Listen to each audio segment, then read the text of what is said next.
पाहता लोचनी रूप पाहता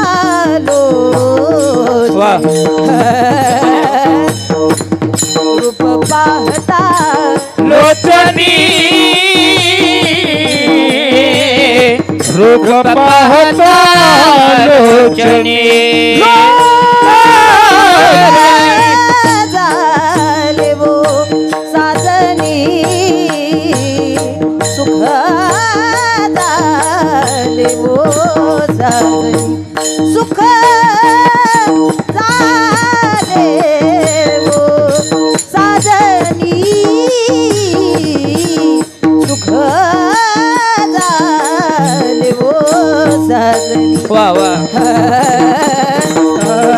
हा विठ्ठल बरवा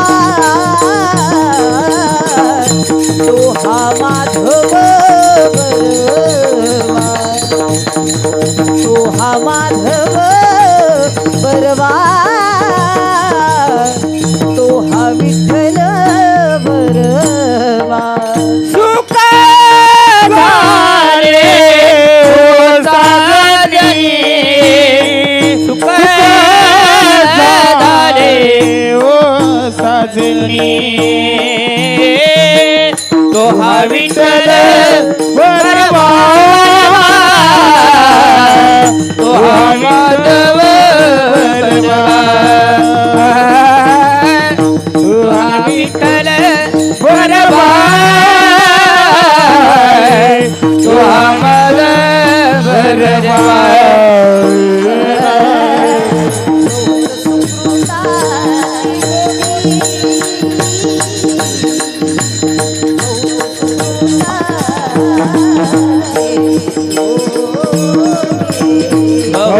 सुकृताची जोडी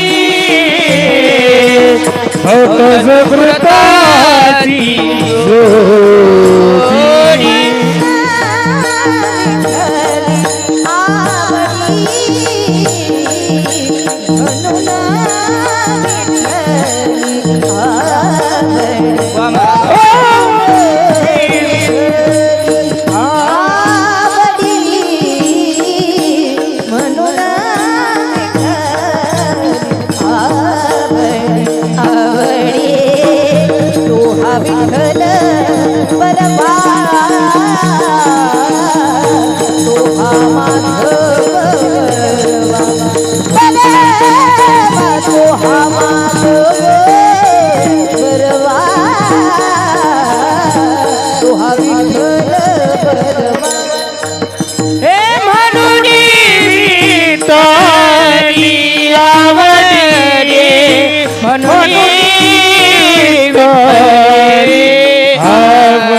विठ्ठल बरवा तो हा माधव बरवा तो हा विठ्ठल बरवा तो हा माधव माधव बरवा सर्व सुखाले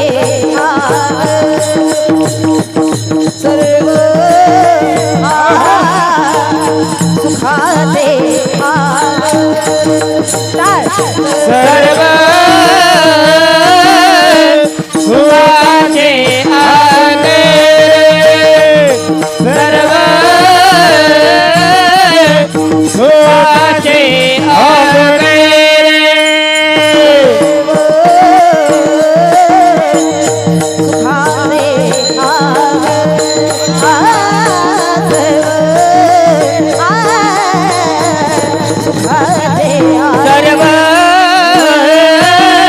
सुखाचे आगले सर्व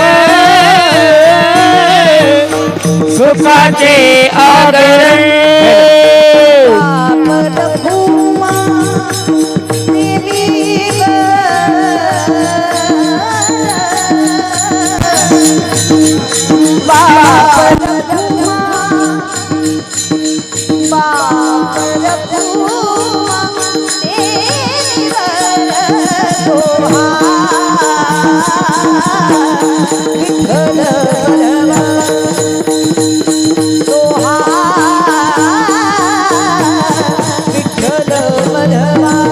हे बाप रखुमा देवी माता, बाप रखुमा देवी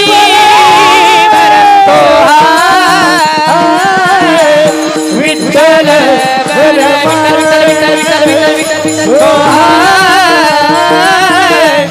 विठ्ठल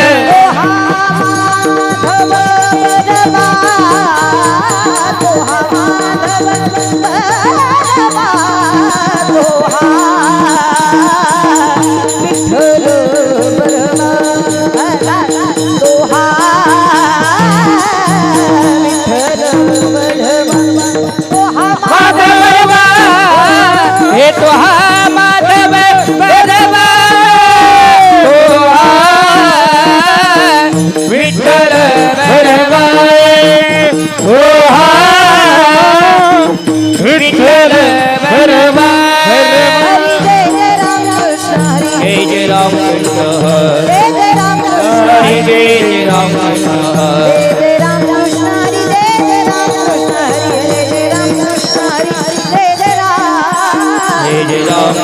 हरी, जय राम, जय राम कृष्ण हरी, जय राम, जय राम.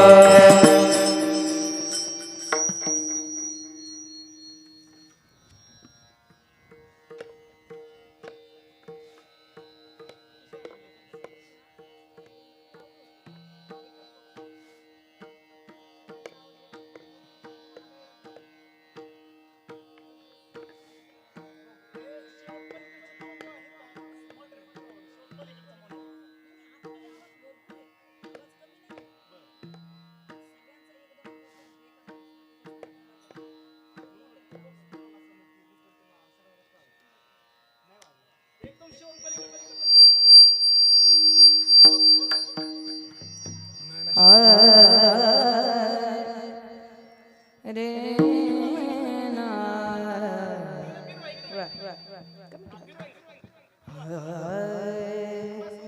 रे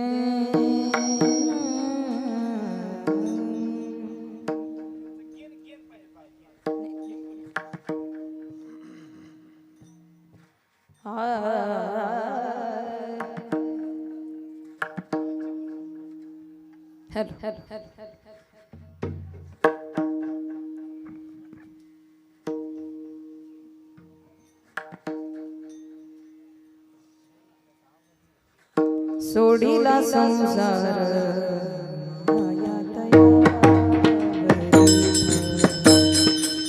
माया तयावरी भार, माया तयावरी भार. सोडीला संसार माया तयावरी, माया तयावरी, माया तयावरी. सोडीला संसार माया तयावरी, माया तयावरी भार, माया तयावरी भार. सोडीला माया तयावरी, माया तयावरी पार, माया तयावरी.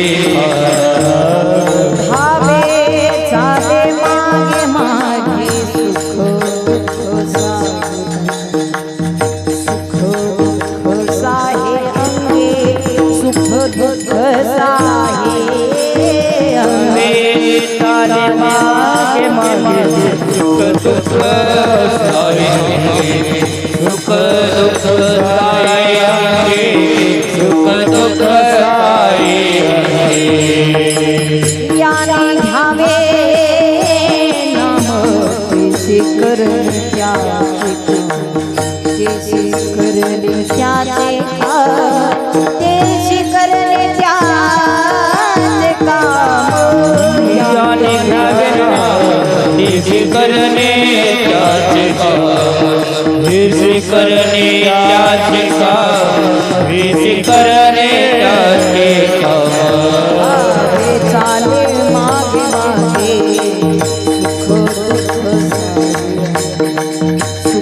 दुःख साहे अंगे सुख दुःख साहे अंगे हवे जाणे मागे मागे सुख दुःख साहे अंगे सुख दुःख साहे अंगे सुख दुःख साहे अंगे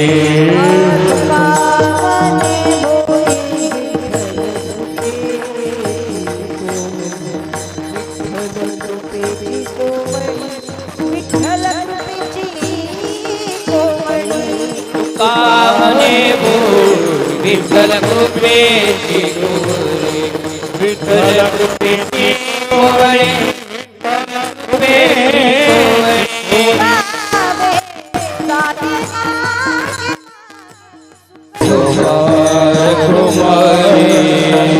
बसलेल्याने हाताने टाळी मुखाने भजन करायचे सर्वांनी हरी जय जय हरी जय हरी हरी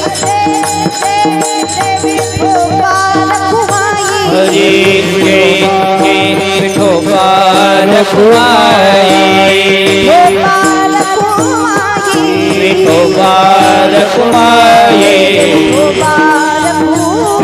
विठोबाल कुमाई विठोबाल कुमाई विठोबाल कुमाई विठोबाल कुमाई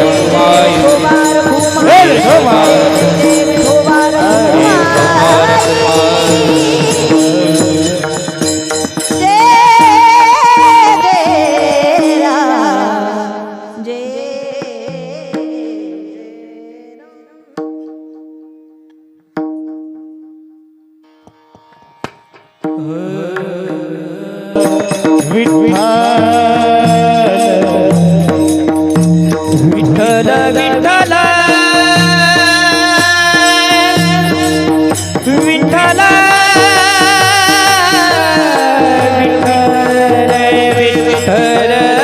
विठ्ठल हरी विठ्ठल विठ्ठल हा हा विठ्ठल विठ्ठल हरे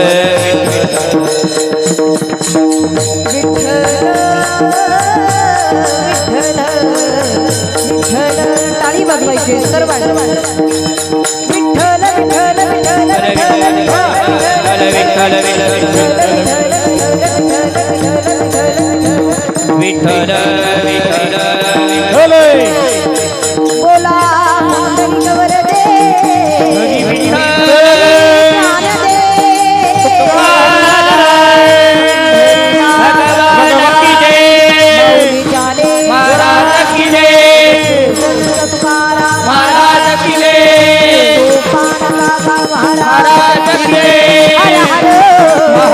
छत्रपती शिवाजी महाराज छत्रपती संभाजी महाराज भाई सब संतन की जय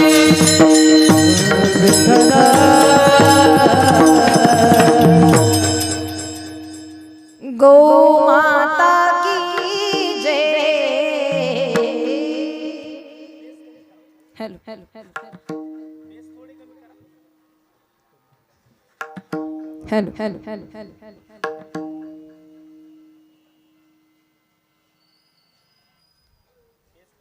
सोडिला संसार माया तयावरी फार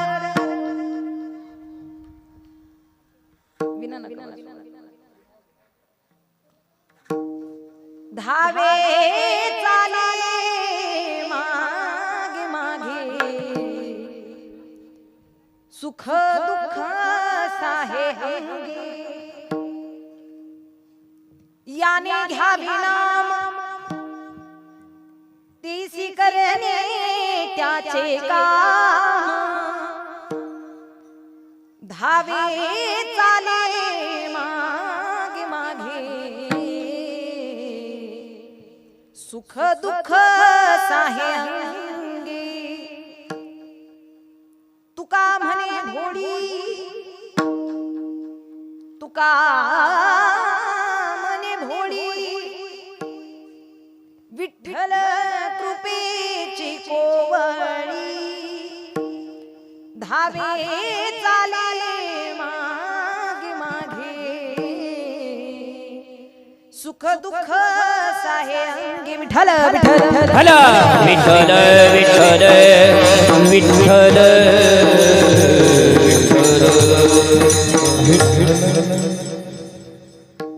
समचरण सरोजं सांद्रनीलाम्बुधाभां जगननीत पाणिमण्डनं मण्डना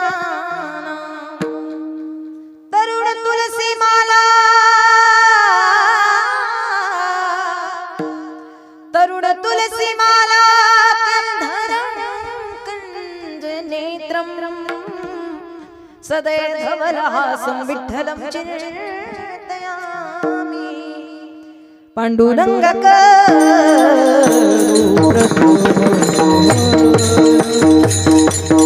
पांडुरंग नमन पांडुरंग प्रथम नमन पांडुरंग प्रथम पांडुरंग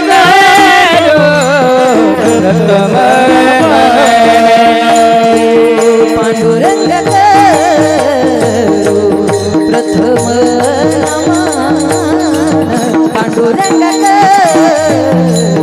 प्रथम पांडुरंग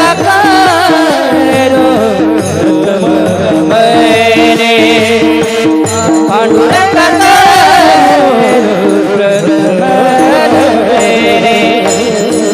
दुसरे चरण संताचिया दुसरे चरण संताचिया दुसरे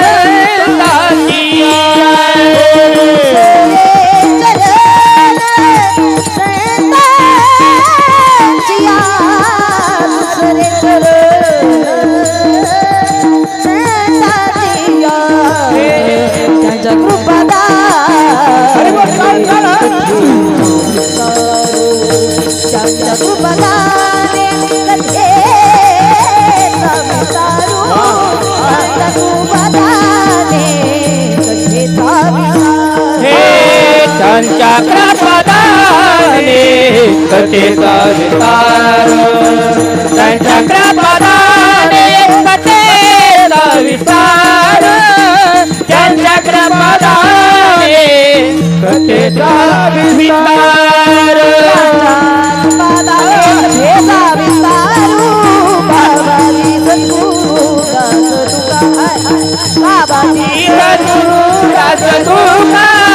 बाबाजी सद्गुरु दास तुका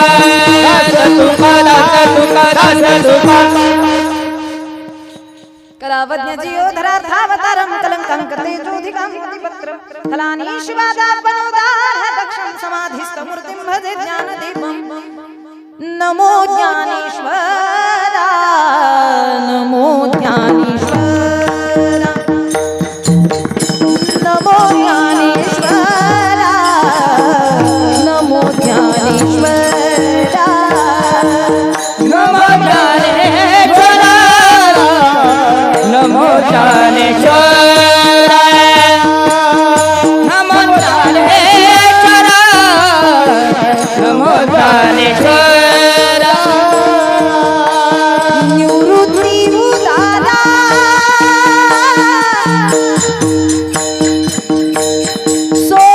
सोपान देवा निवृत्ती उदारा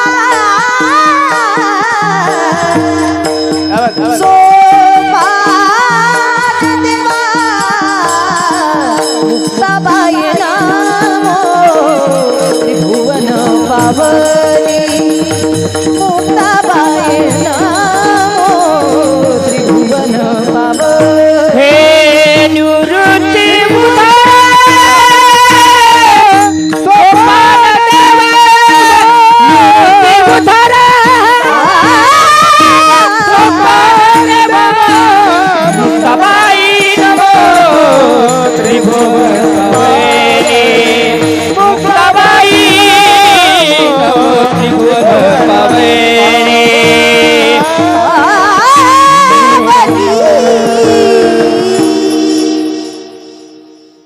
अविकाराय शुद्धाय नित्याय परमात्मने सदैक रूप रूपाय विष्णवे सर्वजिष्णवे यस्य स्मरण मात्रेण जन्म संसार बंधना विमुच्यते नमस्तस्मै विष्णवे प्रभविष्णवे ज्ञानेश्वर भगवान विष्णु निवृत्तिर्भगवान हरः सोपान भगवान ब्रह्मा मुक्ताख्या ब्रह्मचित्कला अलंकापुरी पुण्य भूमि पवित्र तिथे नांदतो ज्ञान राजा सुपात्र तया आठविता महापुण्य राशी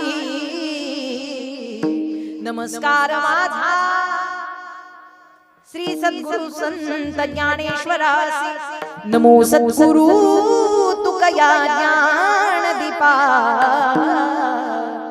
नमो सद्गुरु सच्चिदानंद रूपा नमो सद्गुरु भक्त कल्याण मूर्ती नमो सद्गुरु भास्करा पूर्ण कीर्ती जयांची केली स्मरण होय सकळ विधेचे अधिकरण तेची वंदू श्री चरण श्री गुरूंचे ते नमस्कार मस्तक हे पायावरी मस्तक हे पायावरिया वारकरी संतांच्या वारकरी संतांच्या वारकरी संतांच्या वारकरी संतांच्या वारकरी संतांच्या वारकरी संतांच्या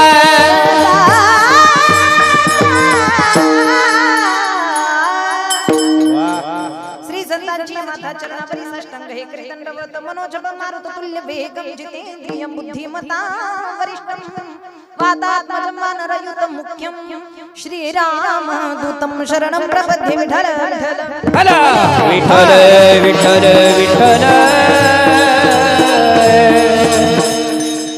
सोडिला संसार इको थोडा कमी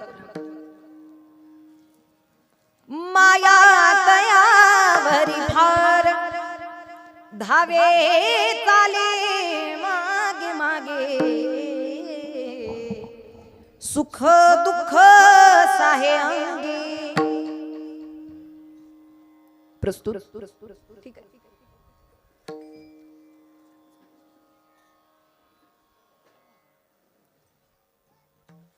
प्राप्त प्रसंगी प्राप्त स्थळी श्री कीर्तन रूपी सेवेकरिता निवडलेला घेतलेला अभंग बोलताना नॉर्मली को कमी ठेवा फक्त रिवर्ब ठेवा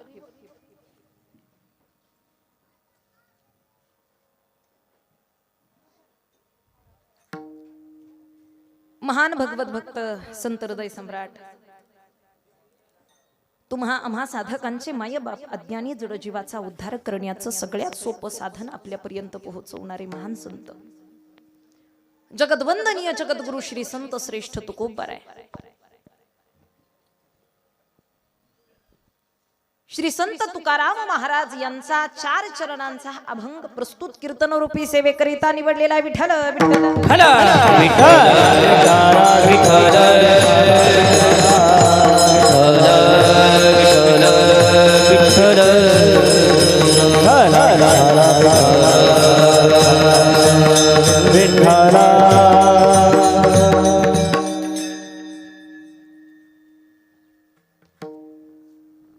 आणि या अभंगाच्या माध्यमातून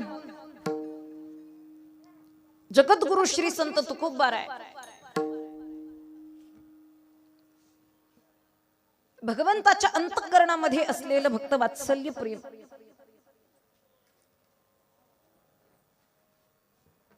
आपण आपल्या जीवनामध्ये जर त्याच्या आवडीचं दास्यत्व त्याच्या आवडीची साधना आणि त्याच्या आवडीची भक्ती जर इथपर्यंत करत असेल तर तो जगाचा मालक त्या भक्त वात्सल्य अंतःकरणानं त्या भक्ताकरिता काय करू शकतो खऱ्या अर्थानं भगवंताचं त्या भक्तावरती निस्सीम असं प्रेम राहतं. जो साधक, जो भक्त इथपर्यंत प्रापंचिक मायेला त्यागून त्या परब्रह्म तत्वाच्या शरणागतीमध्ये जातो, भगवंताला तो भक्त फार अधिक आवडतो. माया तयावरी भार. माया दोन प्रकारची आहे. आतापर्यंत आपण ऐकलेली माया ही प्रापंचिक आहे. कारण माया म्हटलं की आपल्या समोर दुःखाचं स्वरूप येतं. माया हा शब्द ऐकला की आपल्या समोर दुःखच आठवतं. कारण आपण जे काही भोगतो ते मायेचं रूप आहे. पण माया दोन प्रकारची आहे. एक प्रापंचिक माया आहे, एक पारमार्थिक माया आहे. प्रापंचिक माया विषयांच्या आहारी घालून आपल्याला दुःखाला कारणीभूत ठरते. पण पारमार्थिक माया मात्र भगवंताच्या सानिध्यात घेऊन आपल्या जीवनामध्ये शाश्वत सुखाची अनुभूती आपल्याला प्राप्त करून देते. त्या ब्रह्मस्थितीपर्यंत ती भगवंताची माया आपल्याला पोहोचवते. पण अशी माया अशी कोणावरती सुद्धा होत नाही. माया तयावरी भार. त्याकरिता अधिकार प्राप्त करावा लागतो, साधना करावी लागते, दास्यत्व करावं लागतं, भक्ती करावी लागते, भगवत चिंतन करावं लागतं आणि प्रापंचिक विषयाचा त्याग ज्याच्या जीवनात झालेला आहे. माया तयावरी भार. मग अशा भक्तावरती तो भगवान परमात्मा काय करतो, कशा पद्धतीने त्याचा उद्धार करतो, तर त्याच्या जीवनामध्ये येणारे सुख दुःख तो स्वतःच्या अंगी घेतो. सुख दुःख साहे अंगी धावे चाले मागे मागे. प्रत्येक संकटामध्ये निर्वाणी गोविंद असे मागेही आणि पुढेही. आलं का लक्षात? हा, रक्षण करताना मागेही थांबतो, हा, पुढून जरी संहार करायचा असेल तरी पुढेही येतो. अशा स्वरूपानं तो भक्ताचा निश्चितच त्या ठिकाणी उद्धार करतो. एवढंच करतो का? तर नाही. आपल्याला दिलेल्या इंद्रियानं, आपल्याला दिलेल्या स्थितीतून आपण जर त्याची भक्ती करत गेलो, ज्यानं त्यानं ज्याचं त्याचं काम केलं, तर मग मात्र भगवान परमात्मा त्याचं काम कधीच विसरत नाही. तो त्याचं काम चोख करणार आहे. फक्त आपण आपल्या कामाला चुकायचं नाही. आपलं काम काय? जी अवस्था प्राप्त झालेली आहे, जो देह प्राप्त झालेला आहे, जी इंद्रिय प्राप्त झालेली आहेत, ती त्याच्या भक्तीकरिता लावणं, याचं काम काय? हाताने फक्त भांडणच करायची का? फक्त मारामाऱ्याच करायच्या का? अहो, या हाताचं मूळ काम आहे भगवंताची नामाची टाळी वाजवणं. कानानं दुसऱ्यांची फक्त घराणीच ऐकायची का? निंदाच ऐकायची का? अहो, कानाचं मूळ काम आहे भगवंताचं गुणगान ऐकणं. आतापर्यंत डोळ्यांनी आपण वाईट दृश्य पाहत आलो, भांडणं, इतर काही वाईट गोष्टी पाहिल्या, पण या डोळ्याचं मूळ काम आहे भगवंताचं स्वरूप पाहणं. रूप पाहता लोचनानं ते रूप पाहावं आणि मग आपल्याला शाश्वत सुख अनुभवता येतं. ही सगळी कामं ज्यानं त्यानं ज्याची त्याची केली, तो त्याचं काम बरोबर करणार आहे. म्हणून आपल्याला प्राप्त झालेली अवस्था त्याच्या भक्तीकरिता लावा. याने घ्यावे नाम, तिसी करणे त्याचे काम. तू त्याचं काम करेल, उद्धार करायचा आहे, तू तुझं काम चुकू नको. दिलेल्या अवस्थेचं सार्थक करायला चुकू नको. जगद्गुरु तुकोबाराय सांगतात, तो एवढा कसा भक्तावरती खऱ्या अर्थानं हे सगळं काही करू शकतो. एखाद्या दासाकरिता, एखाद्या साधकाकरिता, भक्ताकरिता तो एवढा कसा या ठिकाणी कृपाळू होऊ शकतो. तुकोबाराय सांगतात, त्याचा स्वभावच असा आहे. त्या भक्ताकरिता, त्या दासाकरिता त्याचा स्वभाव कसा आहे, तो कसा आहे. तुका म्हणे भोळी विठ्ठल कृपेची कोवडी. विठ्ठल विठ्ठल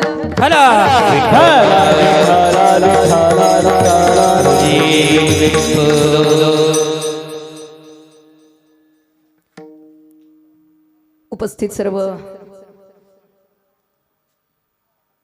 दुःखांकित जनसमुदाय, आपण सर्वजण ज्या निमित्ताने उपस्थित आहात,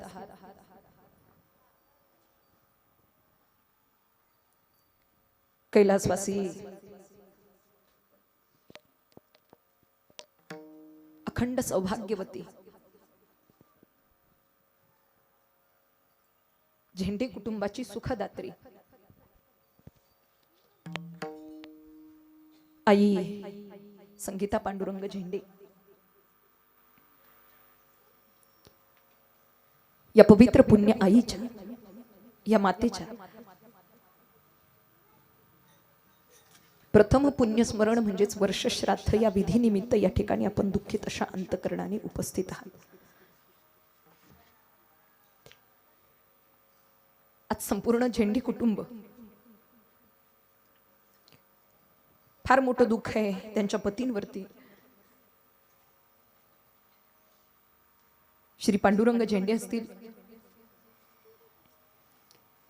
या मातेच्या संस्कारानं विचारानं घडलेला कर्तृत्ववान मुलगा श्री गणेश पांडुरंग झेंडे, त्यांची मुलगी असेल गौरीताई, त्यांचा परिवार जावई असतील, सुनबाई असेल, नातवंड, भाऊ दादा सो कांबळे आणि संपूर्ण परिवार, सर्वांना फार मोठं दुःख आहे या गोष्टीचं. जगात अख्खं जग एका बाजूला आणि कुटुंबासाठी मुलांसाठी आई एका बाजूला आहे. जगात आईसारखं प्रेम आपल्यावरती दुसरं नाही कोणी करू शकत.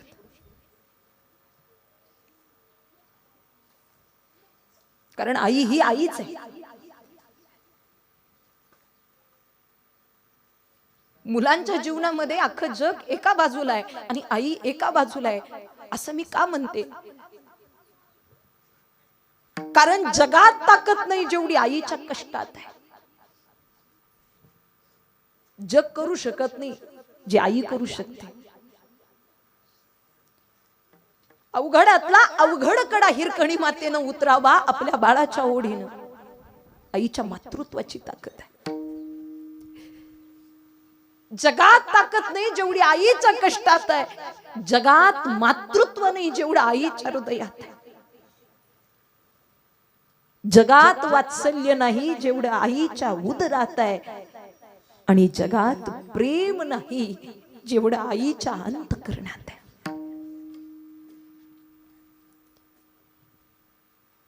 आज झेंडे परिवाराला कुणीही येऊन विचारा का हो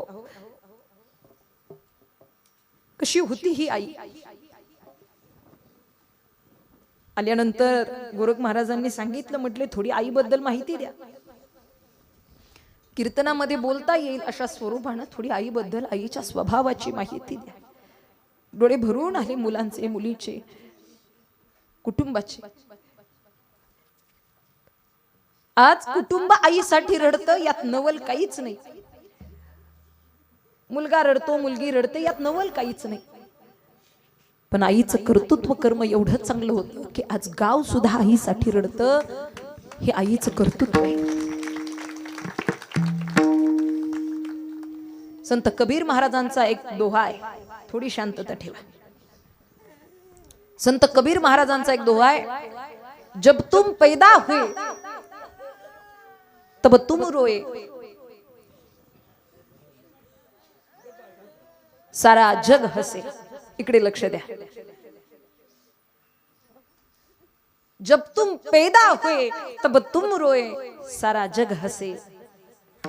पर इस जीवन में कुछ ऐसा कर्म करते जाओ, इस जीवन में कुछ ऐसे जी के जाओ कि अंतकाल मरते हुए तुम हसे और जग रोए.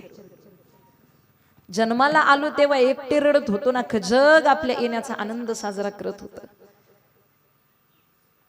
पण या जन्माच्या आणि मरणाच्या मधला जो गाळ आहे, ज्याला आपण जीवन म्हणतो, या जीवनामध्ये माणसानं असं जगावं की अंतकाळी मृत्यू समयी मात्र आपण हसावं आणि जगानं आपल्यासाठी रडावं. आज जगातल्या डोळ्याचं किंबहुना गावातील माणसांच्या, उपस्थित लोकांच्या डोळ्यात आलेलं पाणी आईचं कर्तृत्व दर्शवतं.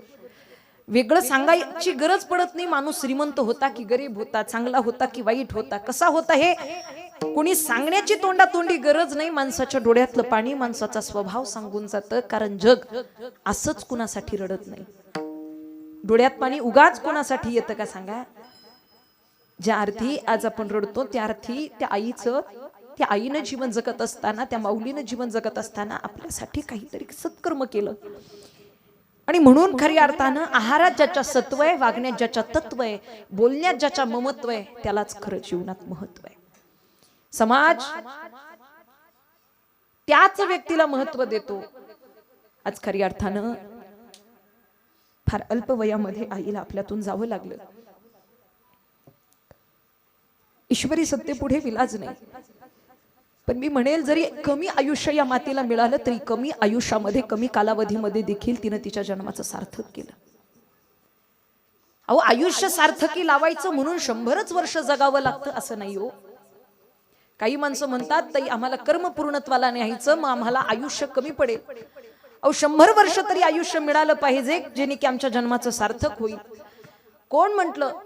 अरे जन्माचं सार्थक घडवायचंय, 100 वर्षाची गरज नाही आहे. त्या जीवनामध्ये तुम्ही जन्माचं सार्थक घडवू शकता.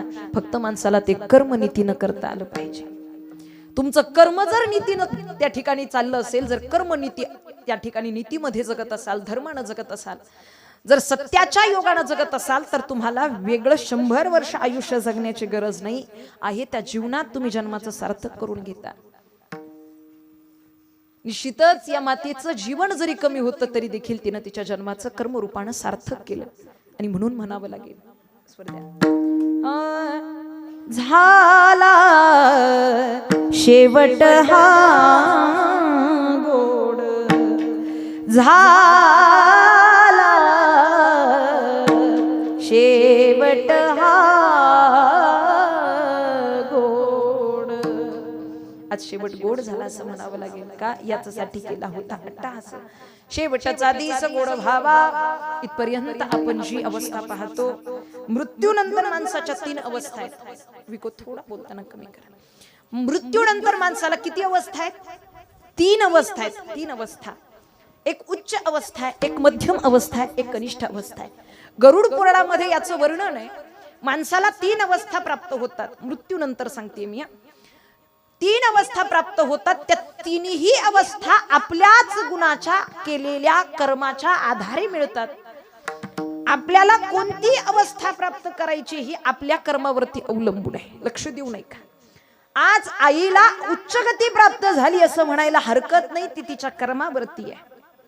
कारण जैसे ज्याचे कर्म तैसे फळ दे तुरे ईश्वर.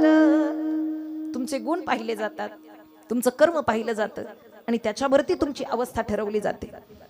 ऊर्ध्वं गच्छन्ति सत्वसा मध्ये तिष्ठन्ति राजसः जगन्ये गुणवृद्धिस्ता अधो गच्छन्ति तामसा.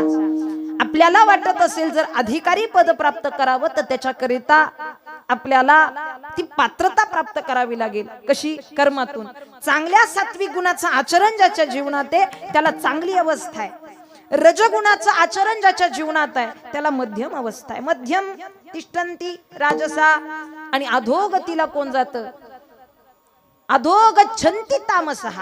कोण जातं? तमगुणाचं आचरण करणारा अधोगतीला म्हणजे कनिष्ठ अवस्थेला प्राप्त होतो. म्हणून खऱ्या अर्थानं आपण चांगली अवस्था प्राप्त करायची असेल तर आपण जीवनामध्ये सत्कर्माची जोड धरली पाहिजे. मातेनं जीवन जगत असताना केलेलं सत्कर्म आज तिला जिवंत ठेवतं. हे पहा, माणूस मेला असं आपण कधी म्हणतो? मरण म्हणजे नेमकं काय? बघा, आपण अमुक अमुक जण गेला, मेला म्हणजे नेमकं काय झालं? तर जीवानं देहाला सोडलं याला आपण साहजिक मरण म्हणतो. काय म्हणतो? आतापर्यंत याच्यामध्ये चैतन्य होतं, ऊर्जा होती, भक्ती होती, शक्ती होती, राम होता. आता राम राहिला? राम राहिला नाही. जीवानं देहाला सोडलं म्हणजे मरण आलं. इकडे लक्ष द्या. पण मी म्हणेल मृत्यूनंतर सुद्धा माणसाचं जिवंतपण असतं ते त्याच्या कर्मावरतीच अवलंबून असतं. आज ही माता देहरूपानं जरी गेलेली असली तरी देखील तिच्या कर्मानं, आत्मस्वरूपानं, कर्मरूपानं ती आपल्यामध्ये जिवंत आहे. का? कारण माऊली किंबहुना जगद्गुरु तुकोबाराही सांगतात की इथपर्यंत माणसाला माणसाचं कर्म जिवंत ठेवतं. केले कर्म झाले हे भोगा येतं बर का. तुमचं सत्कर्म तुम्हाला जिवंत ठेवतं, भोगायला सुख देतं. मग ते देह असो किंवा नसो, हा देह असो किंवा नसो आत्मस्वरूपाला सुद्धा ते प्राप्त होतं. मग आज जिथं कुठं इथपर्यंत या मातेचं आत्मस्वरूप आहे ते तिथपर्यंत सुख भोगावं आणि सद्गती प्राप्त व्हावी याच्याकरिता आजच्या प्रसंगी आपण भगवत चरणांवरती प्रार्थना करत असतो. भगवंतानं इथपर्यंत या मातेनं आपल्या चरणांमध्ये लीन करून घ्यावं हे प्रार्थना व्यक्त करत असतो. मुलांनी आईसाठी वर्ष श्राद्ध करावं. लक्ष देऊ नये का हे विधी का केले जातात? काही माणसांनी अजूनही विचार घेतला नाही. काही नाही शेजारच्यानं केलं म्हणून मला करावं लागतंय. काही माणसं म्हणतात शेजारच्यानं केलं म्हणून मला करावं लागतंय. काही नाही गावात करतात म्हणून मला करावं लागेल.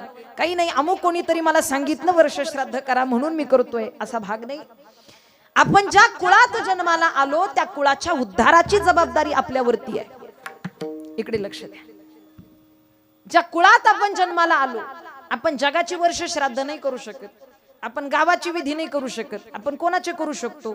ज्या घरात ज्या कुळात आपण जन्माला आलो त्या कुळातील पितरांचा विधी आपण करू शकतो आणि या विधीच्या माध्यमातून त्यांचा उद्धार घडवू शकतो. ऐका या भजनाची नामस्मरणाची ताकद इतकी मोठी आहे की आजच्या प्रसंगी केलेल्या नामस्मरणाच्या माध्यमातून त्या जीवात्म्याला सद्गती प्राप्त होते. जीव हा गतीत आहे पण गतीत जीवाला सद्गती प्राप्त करून देण्याकरिता भगवंताचं चिंतन आहे. विठ्ठल विठ्ठल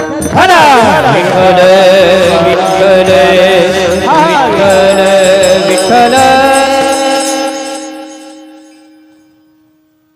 काही प्रसंगी समाजात आता विचाराची धारणा इतकी बदललेली आहे, जीवनशैली इतकी बदललेली आहे की माणूस आता ह्या बदललेल्या लाईफस्टाईल मध्ये विचारही फार मोठा करू लागतो की काय होतं हे सगळं केल्यानं. म्हणजे कीर्तन केलं, भजन केलं, वर्ष श्राद्ध केलं म्हणजे काय होणार आहे? होणार काय? काही जण आम्हाला इकडे लक्ष द्या. ज्यांना पाणी प्यायचं असेल एखादी बॉटल भरून आणा पण डिस्टर्ब होईल असं करू नका. कारण एकदा ही वेळ गेली की गेली. पाणी आपण नंतरही पितोय, जेवणही करणार आहे. ज्यांना तहान लागेल बॉटल ठेवा भरून एखादी.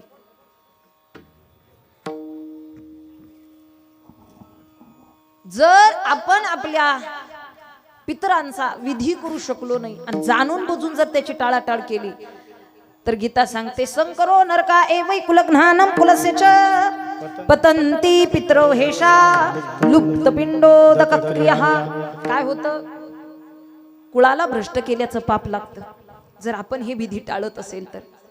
आज मला आनंद वाटला, कौतुक वाटलं की दुबई या ठिकाणी आज या मातेचा मुलगा सुपुत्र गणेश दादा काम करत असतात. बाहेरील देशात जाऊन सुद्धा आपण संस्कार, आपली संस्कृती, आपला धर्म आणि आपला विचार इथपर्यंत त्यांनी जोपासला. निश्चित मला वाटतं आजही त्यांच्या अंतःकरणात आई जिवंत आहे. ही आई जिवंत असण्याची लक्षणे की आज त्या आई करिता इथपर्यंत येऊन तिचा विधी नाही तर सध्याच्या काळात आपण पाहतो 4-4, 5-5 मुलं असून सुद्धा आई वडिलांची विधी होत नाही. अहो जिवंतपणे सांभाळणं सोडा, मेल्यानंतर निदान वर्ष श्राद्ध, दशक्रिया, 13 या गोष्टी तरी घडाव्यात. पण मुलं नाकारतात, आम्हाला यायला वेळ नाही, आम्हाला जमणार नाही म्हणून नाकारून देतात. तुमचं काय असेल ते तुम्ही बघा, आम्ही फक्त मनी ट्रान्सफर करतो, आम्ही पैसे पाठवतो हवे तेवढे, पण यायला वेळ नाही असं सांगून ते टाळाटाळ करतात. पण आज धन्य माता पिता तयाची या कुळी कन्या पुत्र होते जे सात्विक, तयाचा हरीख वाटे देवा. आज इथपर्यंत उपस्थित राहून खरी अर्थानं आईने दिलेले संस्कार आपल्या अंतःकरणामध्ये जिवंत ठेवून आईसाठी विधी करावा. मी नेहमी विचारत असते प्रत्येक कुटुंबाला की हे सगळं तुम्ही का करता? उत्तर येतं, ताई आज जेवढं काही ऐश्वर्य वैभव आम्ही उपभोगतोय, आज जे काही हे सगळं दिसतंय, असा एक विधी काय, असे 100 वेळा वर्ष श्राद्ध केलं तरी त्या आईचे उपकार आमच्यावरचे संपणार नाहीत. एवढे उपकार केलेत होतीने आमच्यावर. ममतेची मूर्ती होती माझी आई, ममतेची मूर्ती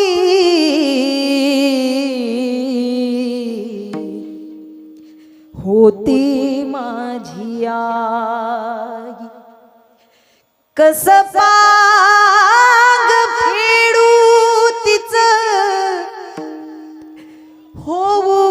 उतराई कस पाग फेडू तिचं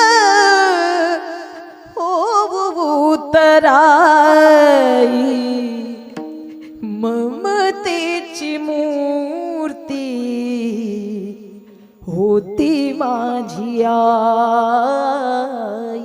ममतेची मूर्ती होती माझी आई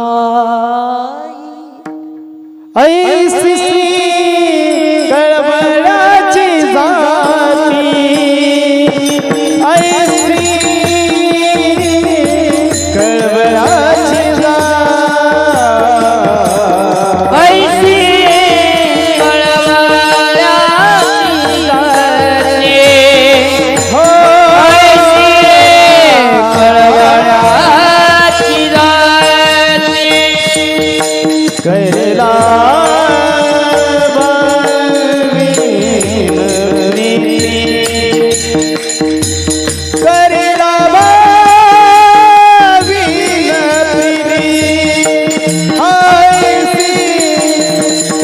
कळवळाची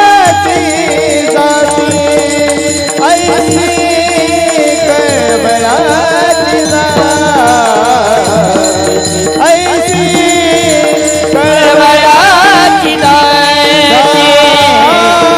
ऐसी कळवळाची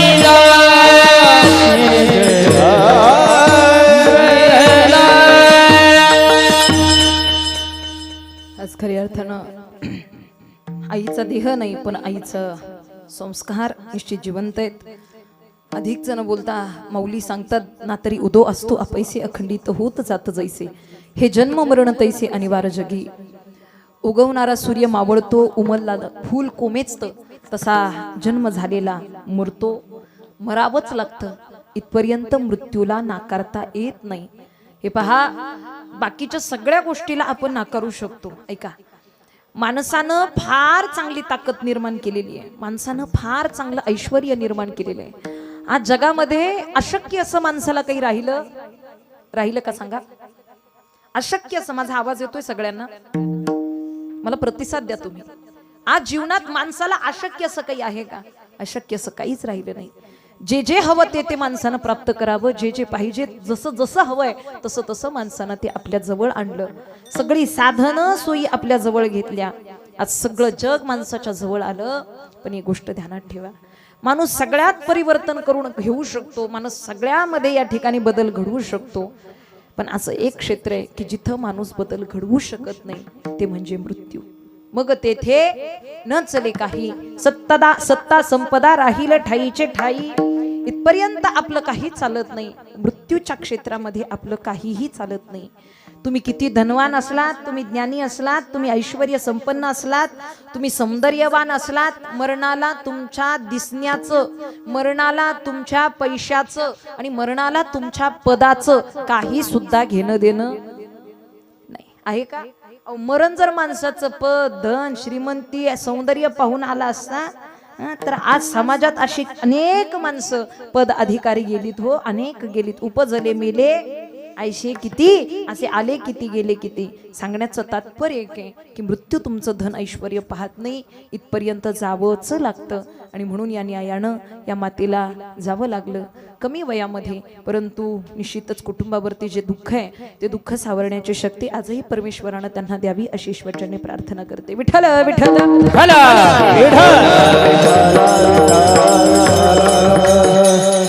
या दोघाही म्हणजे आईने वडिलांनी या दोघाही पती पत्नीनं सोबत माझं कीर्तन एका वर्षापाठीमागे डोंबाळवाडी येथे रोपनवर असती इथे ऐकलं होतं. आणि त्यानंतर त्यांच्याही मनात हा भाव आला होता की एकदा तरी ताईंचं कीर्तन आपल्या इथे व्हावं. पण दुर्भाग्य असं की वाटलं नव्हतं की आईच्याच पुण्यस्मरणाला हे असं घडेल कीर्तन होईल.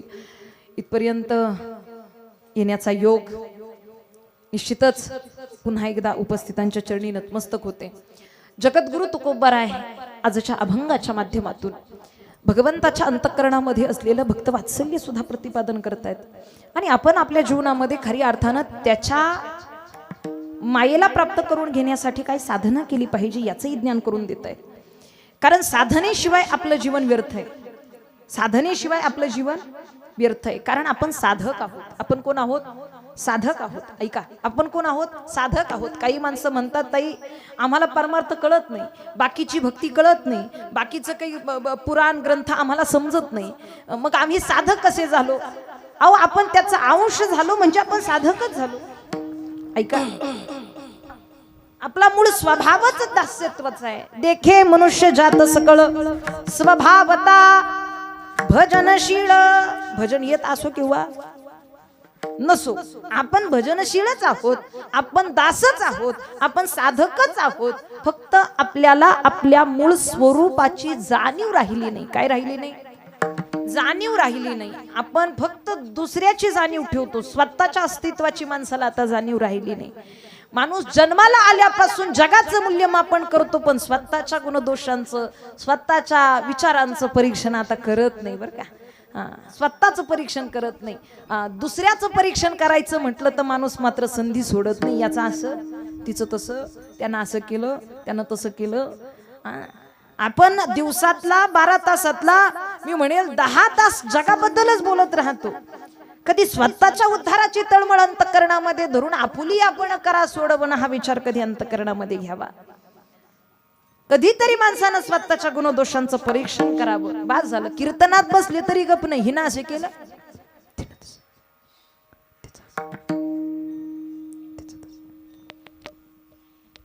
हे तुमच्या नाही लक्षात येणार, यांच्या बरोबर ध्यानात येईल. कारण हे आमचं रोजचं काम आहे. दिनरजनी हाची धंदा. हिनं असे केलं, तिने तसं केलं, आयुष्य गेलं ना, आयुष्य गेलं. पण कधीच आपण आपल्या उद्धाराची तळमळ अंतःकरणामध्ये धारण केली नाही. बरं, काही माणसांना तर तळमळच नाही. काही माणसं आम्हाला म्हणते तुम्हाला काही कामं नाहीत का? बाबा करू दे ना. एक जण म्हटला ताई काय पंढरपूरची वारी केली तरी मरण आहे, नाही केलं तरी मरण आहे. काय म्हणलं भजन करणाऱ्यालाही मरण आहे आणि न करणाऱ्यालाही. बोला ना, तुम्ही तुमचे विचार बदलू नका, तुम्ही स्थिर राहा. जो सतत देवाच्या दारात जातो, देवाची पूजा करतो, त्यालाही मारावं लागतंय. आणि जो वर्षातून एकदा येणाऱ्या सप्त्याला सुद्धा देवाच्या दारात जात नाही, त्यालाही. काय म्हणला मग भक्ती करूनही मारायचंय, न करूनही मारायचं. अहो, असंही मारायचं आणि तसंही मारायचं. म्हटलं तसं नाही, असंच मत. माझं तात्पर्य, अहो तसं का मारावं? तसं का मारावं? आपल्याला जी अवस्था प्राप्त झाली ती तसं मरण्यासाठी नाहीच आहे. मरायचं प्रत्येकाला आहे, पण भक्ती करून मरायचंय. लक्षात आलं का? आपल्याला तसं मरायचंच नाही. किड्या मुंगी मांजरासारखं मरायचं का आपल्याला? आणि किड्या मुंगी मांजरासारखं जर यायचं जायचं होतं तर त्याचा जन्म का नसता मिळाला? अट्टहासानं मनुष्य देहच का मिळाला? अट्टहासानं हे सगळं एवढं चांगलं का मिळालं? कधीतरी माणसानं याचं निरीक्षण केलं पाहिजे.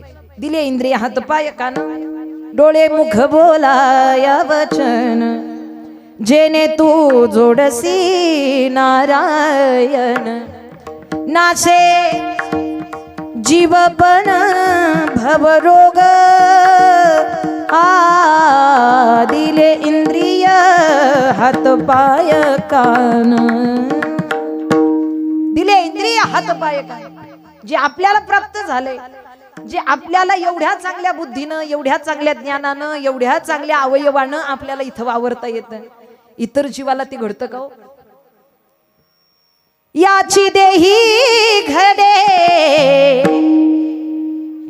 देवाचे भजन, याची देही घडे देवाचे भजन, याची देही घडे देवाचे भजन, याची देही घडे देवाचे भजन, याची देही घडे देवाचे भजन, याची देही घडे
देहामध्ये तैसे येण्याची शरीरे शरीरा येणे झरे किंबहुना एर झारे चिरा पडे. आपल्याला सार्थक करायचंय, संत विचार आपल्याला ऐकावे लागतील, धारण करावे लागतील, हिताची तळमळ धरावी लागेल, गुणदोषांचं परीक्षण करावं लागेल, प्रपंचाची स्थिती बघावी लागेल. प्रपंचात खोट्यालाच खरं म्हणून आनंद घेत बसलो तर जन्माचं सार्थक नाही. काय खोट आहे काय खरं हे कळावं लागेल, कळून घ्यावंच लागेल. आपण खोट्यालाच खरं म्हणत बसलो, या प्रपंचालाच आपण खरं सुख समजून आता मला समाधान, आता मला सुख मिळेल, आता मला सुख मिळेल, आता मला सुख मिळेल, आयुष्य जातं ना. पूर्णत्व कुठे? सर्व सुखाची आशा जन्म गेला, क्षण एक मुक्ती यज्ञ नाही केला, हिंडता दिशा क्षीण पावला, माया विष्टीला जीव माझा माझे स्वहित नेनती कोणी. कोण उद्धार करेल? कोण हिताची तळमळ धरेल आणि कोण इथपर्यंत उद्धारून जाईल? सांगण्याचं तात्पर्य आपल्याला आपल्या गुणदोषांचं परीक्षण व्हावं. जगानं सांगण्याची गरज नाही, जगाला दाखवण्याची गरज नाही, आपलं आपल्याला कळावं. प्रपंच कधीच त्याचं खरं रूप स्वतः सांगत नाही बाबा. प्रपंच कधीच आपल्याला त्याचं खरं रूप सांगत नाही, कधीच नाही सांगत. लांडग्याचा स्वभाव कसा आहे? लांडगा म्हणजे काय म्हणतो आपण? लबाड. काय म्हणतो? लांडग्याला काय समजलं जातं? लबाडच म्हणतात की नाही. अनेक गोष्टी वगैरे ऐकतो आपण, लहान लहान मुलांना गोष्टी सांगतो. एक लबाड लांडगा होता. कसा होता? लांडगा म्हणजे लांडग्याचा स्वभावच लबाड आहे. कसा आहे? लबाड आहे. लांडग्याचा स्वभाव लबाड आहे. एक दिवशी एका जंगलामध्ये एक लांडगा फार वृद्ध झाला, वय झालं त्याचं. आता होता लबाडच होता तो, पण वय झाल्या कारणानं, शरीर जीर्ण झाल्या कारणानं त्याला शिकार करता येत नव्हते आणि भूक तर फार लागलेली. आता भूक लागलेली, शिकार करता येईना, मग काहीतरी युक्ती केली पाहिजे, काहीतरी युक्ती केली पाहिजे. मग त्यानं भगवंताची सेवा मोकळ्या नाही तिथं उगाच टाळ्या वाजवतील, उगाच अमुक अमुक यांचा विजय असो टाळी. वाह वाह. कीर्तनात हरी नामाची टाळी वाजवायला काय कंटाळा यावं माणसाला. धावे चाले मागे मागे, भक्त वात्सल्य अंतःकरणानं तो भगवान परमात्मा भक्ताचा उद्धार करतो. पण कोणत्या दासाचा? माया तयावरी फार, पण कोणत्या भक्तावर? कारण भक्ताचेही प्रकार आहेत, भक्तीचेही प्रकार आहेत. ऐका, भक्ती अनेक प्रकारची आहे, भक्तही अनेक प्रकारची आहे. छता एवढ्या महाग देऊ नका. काय करा? थोडस काय करा म्हणतो आपण? कमी जास्त करा. काय म्हणतो आपण? डायरेक्ट कमी नाही, पण बोलण्याची एक पद्धत आहे. काय म्हणतो? कमी जास्त करा. काय करा? आता जास्त करा म्हणण्याचा उद्देश आहे का? उद्देश काय? कमी करा म्हणण्याचा उद्देश आहे. पैसे थोडे कमी लावा, पण आपण म्हणतो कमी जास्त करा. सांगण्याचं तात्पर्य इथं सुख दुःखच आहे, इथे दुःखच आहे. सुख आपल्याला भोगायलाच देत असतो तो. आपल्या धावे चाले मागे मागे, सुख दुःखामध्ये आपल्या प्रत्येक स्थितीमध्ये तो मागे पुढे धावणार आहे. फक्त आपण आपल्या स्थितीचं, आपण आपल्या भक्तीचं भान ठेवलं पाहिजे. आपल्याला दिलेल्या अवस्थेचं आपल्याला जाणीव असली पाहिजे, त्यातून आपलं काम झालं पाहिजे.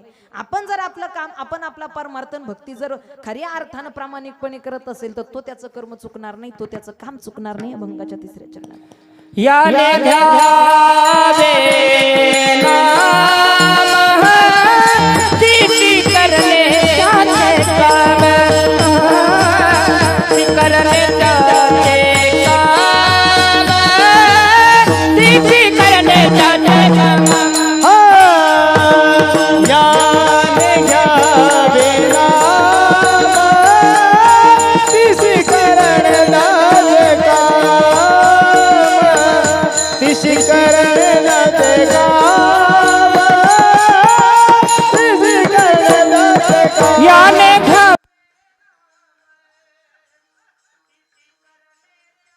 तिसी करणे त्याचे काम, तिसी करणे त्याचे काम.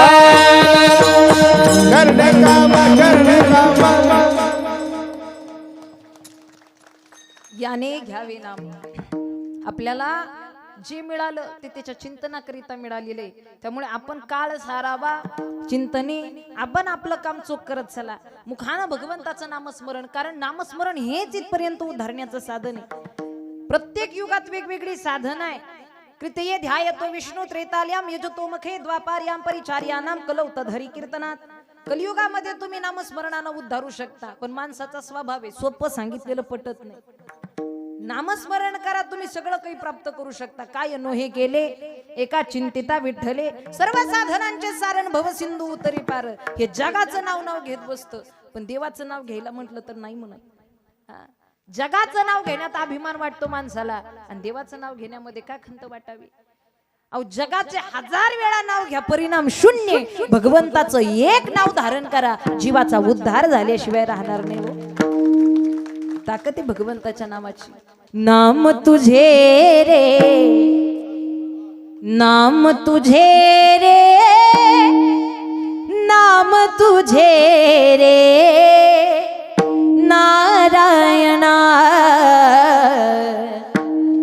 फोडी पाषाणाला पण, फोडी पाषाणाला पण, पाषाणाला पण. नाम तुझे रे, नाम तुझे रे, नाम तुझे रे नारायणा. अनेकांचा उद्धार फक्त नामस्मरण. वाल्ह्या कोळ्याचा वाल्मिकी ऋषी होणं नामस्मरणाची ताकद आहे. नाम जपले वाल्मिकाने, फुटले त्याला 2 पाने, त्याला 2 पाने. नाम तुझे रे, नाम तुझे रे, नाम तुझे रे नारायणा. नाम तुझे रे, नाम तुझे रे, नाम तुझे रे नारायणा. नाम तुझे रे, नाम तुझे रे, नाम तुझे रे नारायणा. नाम तुझे रे, नाम तुझे रे, नाम तुझे रे नारायणा.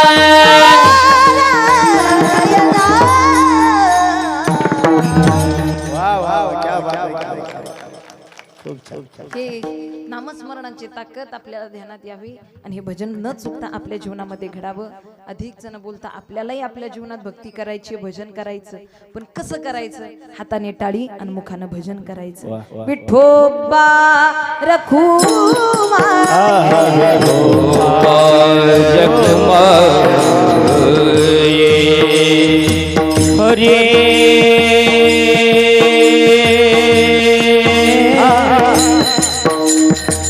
विठोबा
दोन मिनिटं थांबा.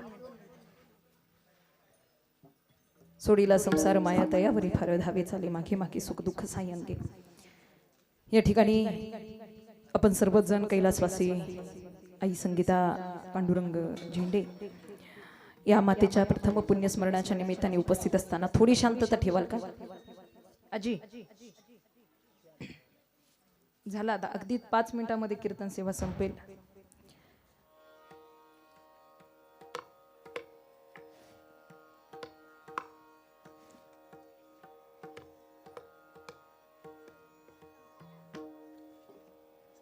आईनं दिलेल्या विचारानं केलेल्या संस्कारानं आज ही मुलं जगतायत.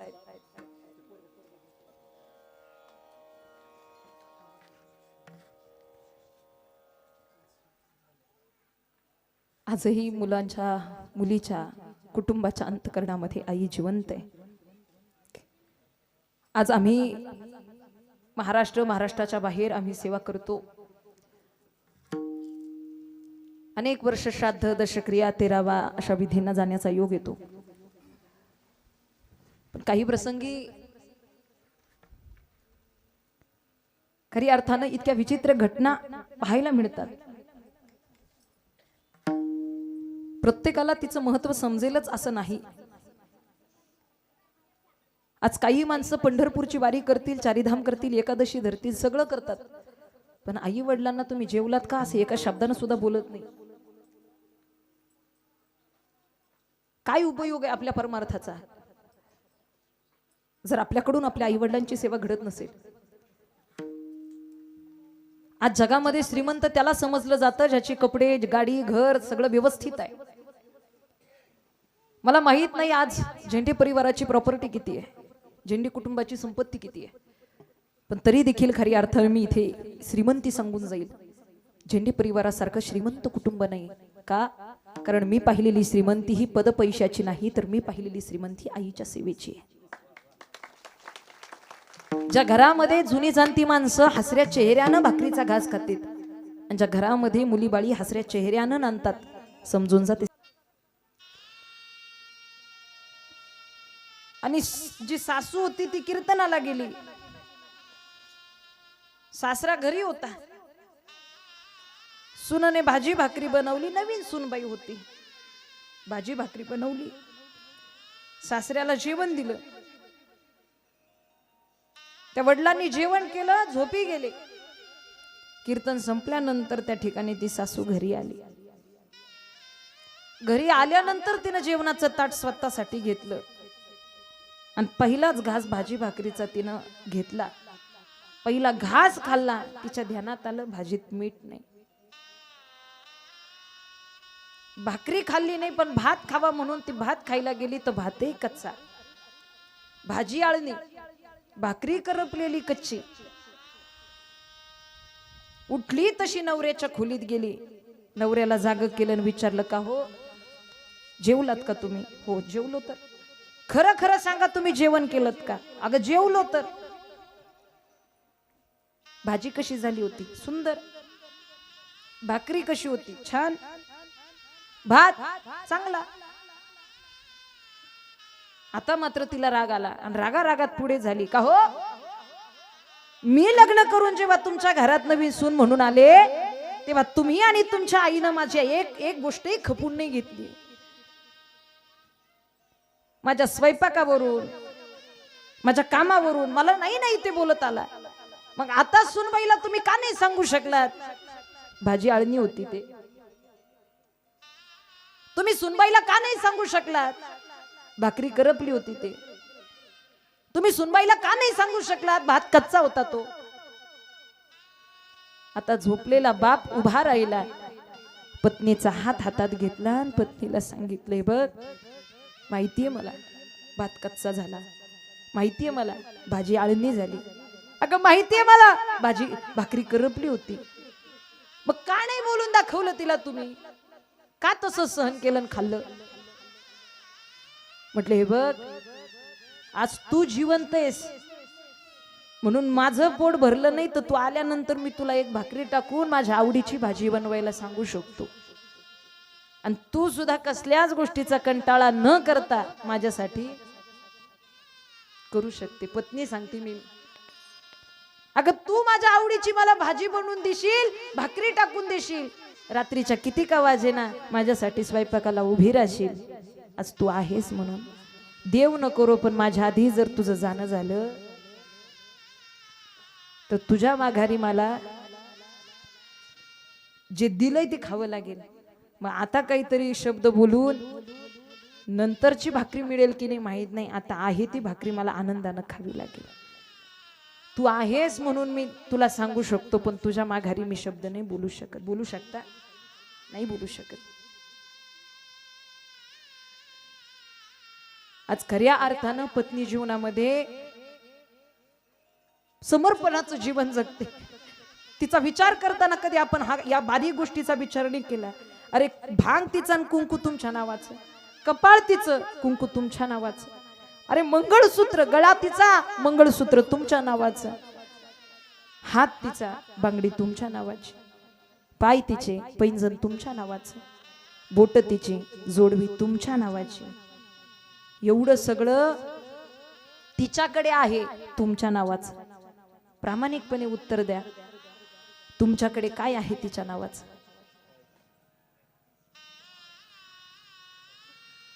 तिनं सगळं धारण केलं तुमच्या नावाचं. पुरुषांकडे काय आहे स्त्रीच्या नावाचं सांगा ना, काय आहे तिच्या नावाचं? काहीच नाही. तरी सुद्धा आपण तिला उन्हं बोलायला कमी करत नाही. तुला काही कळत नाही, तू गप्प राजा, तुला काय कळतं? अरे खरंच तिला काहीच कळत नाही असं म्हणून तिनं प्रपंच केला, म्हणून प्रपंच इथपर्यंत आला असं म्हणावं लागेल. पुरुषांकडे काहीच नसू द्या स्त्रीच्या नावाचं, फक्त तिचा आदर करण्याची दृष्टी ठेवा. हाच सगळ्यात मोठा अलंकार आहे पुरुषांकडे स्त्रीच्या नावाचा. ज्या घरात स्त्रीचा आदर आहे ते घर घर नाही, ते घर मंदिर आहे. म्हणून आज झेंडे परिवाराचा परमार्थ सुद्धा त्या आईच्या सेवेतच आहे. अचानकपणे त्या ठिकाणी निधन झालं, परंतु तरी देखील होता होईल तेवढी सेवा, होता होईल तेवढी काळजी या मातेची घेतली. ईश्वरी सत्य पुढे विलाज नाही. निश्चितच या ठिकाणी 1 वर्षापूर्वी देहरूपानं जावं लागलं. आईच्या जाण्याचं दुःख एकच आहे, सोडून या गेली आई आई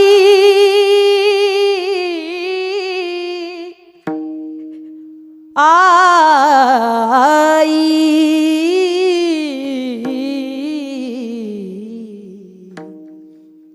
सोडून या गेली आई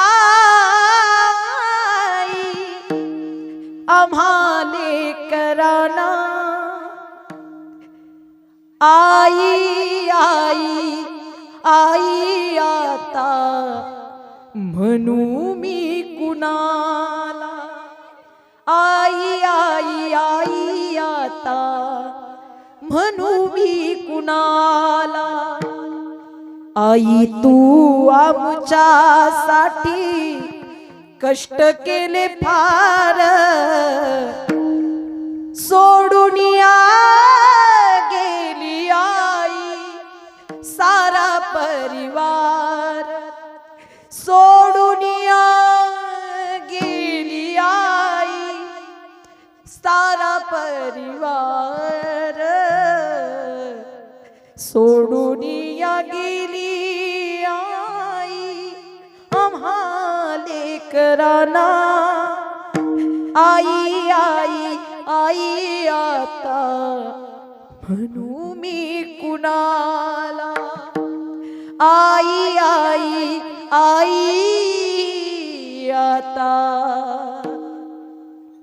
म्हणू मी कुणाला.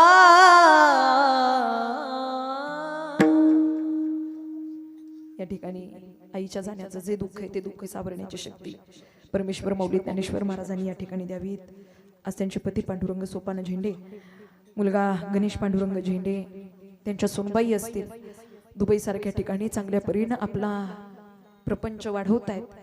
निश्चितच आई वडिलांनी दिलेले संस्कार जोपासतायत. जरी बाहेरील देशात असले तरी देखील आपल्या देशाची संस्कृती, धर्म, शास्त्र हे सगळं ध्यानात ठेवून ते तिथपर्यंत काम करतायत.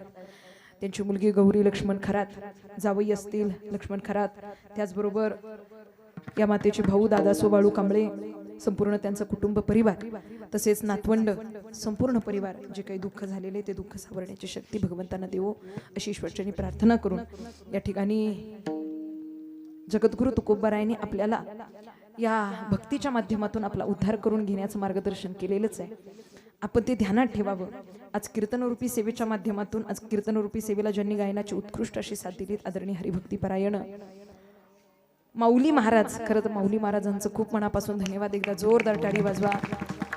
सुंदर अशी सुरांची साथ माऊली महाराजांनी दिली. त्याचबरोबर आदरणीय हरिभक्तीपरायण खरं तर मृदुंगाची सेवा करतात, गायनाची उत्कृष्ट अशी साथ या ठिकाणी कुंभार महाराजांनी दिलीत, मनापासून धन्यवाद.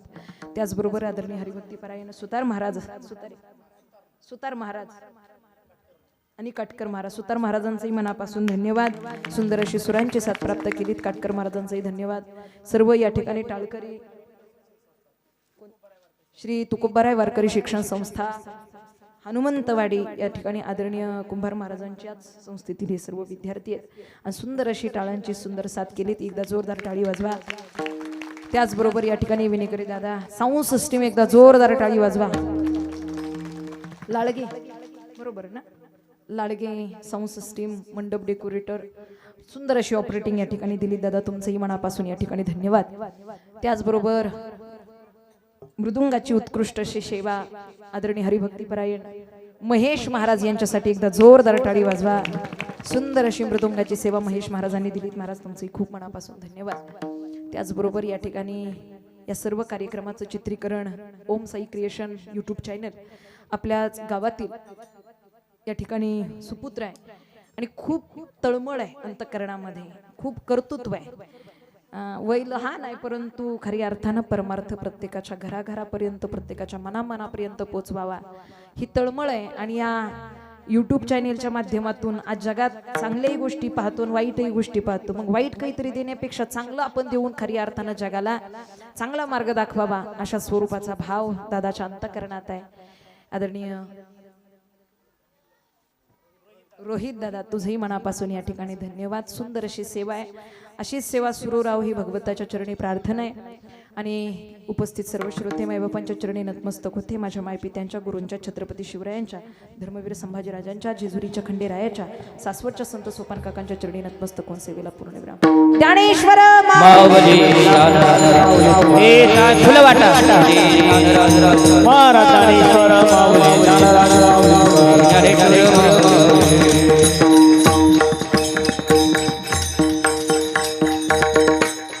जगद्गुरु तुकोबाराय व्यक्त करतात, आपण आपलं काम, आपण आपली सेवा, आपण आपला धर्म नीतीनं खऱ्या अर्थाने इथपर्यंत त्याचं पालन करावं. तो त्याचं काम करणार आहे, कारण तो धर्ममूर्ती आहे. तो बरोबर ज्याचं त्याला जसं तसं देणार आहे. आपण त्याच्या न्यायात अधिकार नाही दाखवायचा. आपण आपलं कर्म नीट करत राहायचं. आपण आपलं कर्म करणं, कर्मण्येवाधिकार असते मा फलिषु कदाचन. सत्कर्म करणं, चांगलं कर्म करणं हाच आपल्या जीवनातला परमार्थ आहे. आणि इथपर्यंत फळाच्या अपेक्षा न धरता तो त्याचं फळ देणारच आहे. त्यामुळे आपण सत्कर्म करत चला. जगद्गुरु तुकोबाराय सांगतात की तो भक्ताकरिता धावतो, सुख दुःख त्याचं धारण करतो, एवढं त्या दुःखाचं निवारण करतो. पण असं का करतो? कारण तो भक्ताकरिता कसा आहे अभंगाच्या शेवटच्या चरणात. तुका मन बोली, तुका मन बोली, तुका मन बोली, तुका मन बोली रे तुका मने भोलिये, तुका मने भोलिये, मने भोलिये, तुका मने भोलिये. विठ्ठल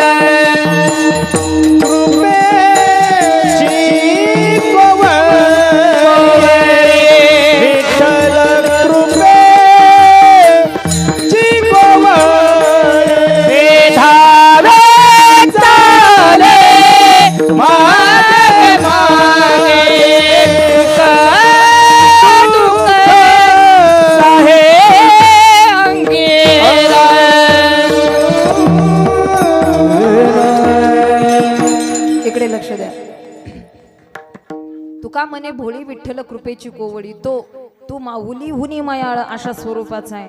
तो कोवळा आहे, पण कोणासाठी?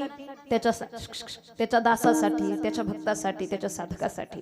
अशा स्वरूपानं आपण त्याचं दास येतो. विश्वासी तो करी स्वामीवरी सत्ता सगळं भोगिता होय त्याचा, सगळं काही देऊन टाकतो. तो एवढा भोळा आहे की सर्व अस्तित्व देण्याची दानत तो ठेवतो. फक्त त्याच्याकरिता तेवढी भक्ती, सोडीला संसार, एवढं वैराग्य अंतकरणात धारण व्हावं तर तो त्याच्यावरती माया करतो, कृपा करतो. आपण आपला अभिमान सोडून त्याच्या जवळ जावं बरं का, कारण एवढसा अभिमान सुद्धा त्याला सहन होत नाही. हा की जास्त नाही बरं का. तिळ मात्र जरी होय अभिमान, तिळ मात्र जरी होय अभिमान, मेरू तो समान भार देवा, मेरू तो समान भार देवा. तिळ मात्र सुद्धा अभिमान नसावा. आणि जर असेलच कोणाला थोडा फार अभिमान तर माणसानं तेवढा अभिमान घालवावा. कसा घालवावा? माती सांगे कुंभाराला, माती सांगे कुंभाराला, काय तुडवायचंय ते तुडव मला. एक दिवस येईल ईसा, मीच माझ्यात घेईन तुझला. मडक बोले कुंभाराला, काय घडवायचंय ते घडव मला. एक दिवस येईल ईसा, मीच पाणी पाजीन तुझला. लाकूड बोले सुताराला, लाकूड बोले सुताराला, काय तासायचंय ती तास मला. एक दिवस येईल ईसा, मीच जाळीन तुझला. कापड बोले शिंप्याला,